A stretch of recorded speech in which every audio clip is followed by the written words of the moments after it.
ഞാൻ ഇന്നേ ഒരു സൂത്രം കാണിച്ചു തരാം കേട്ടോ നിങ്ങൾക്ക്. ബാ, ഞാൻ ഒട്ടും ഹാപ്പിയല്ല, നല്ലൊരു കാര്യമല്ല നിങ്ങൾക്ക് കാണിച്ചു തരാൻ പോകുന്നത്.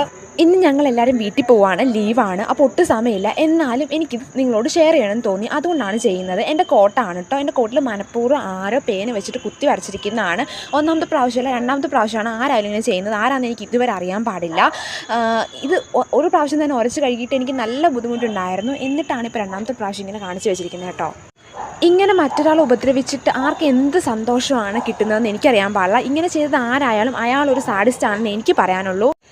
ഇത് ചെയ്തത് ആരായാലും ഇന്നല്ലെങ്കിൽ നാളെ ഇതിൻ്റെ പ്രതിഫലം അനുഭവിക്കേണ്ടി വരും. അത് ഏത് തരത്തിലായിരിക്കും എന്ന് എനിക്കറിയാൻ പാടില്ല. നിങ്ങളിത് ചെയ്യുന്നത് നിങ്ങളുടെ സാറ്റിസ്ഫാക്ഷന് വേണ്ടിയിട്ടായിരിക്കും, നിങ്ങളുടെ സന്തോഷത്തിന് വേണ്ടിയിട്ടായിരിക്കും. പക്ഷെ നിങ്ങളുടെ സന്തോഷത്തിന് വേണ്ടി മറ്റൊരാളെയാണ് നിങ്ങൾ വേദനിപ്പിക്കുന്നത്. ഞാൻ പലരോടും ചോദിച്ചു ഇത് ആരാ ചെയ്തത്, പക്ഷെ ആർക്കും അറിയില്ല. ആരാങ്കിൽ തന്നെ സത്യം ആരും പറയത്തുമില്ലല്ലോ. ഇപ്പം എൻ്റെ ഫ്രണ്ട്സ് പറയുന്നത് ചിലപ്പോൾ നിൻ്റെ കോട്ടിൽ ഒരു ഗോസ്റ്റ് ആയിരിക്കും ഇങ്ങനെ വരച്ചിട്ടിരിക്കുകയാണ്. എന്താ നിങ്ങളുടെ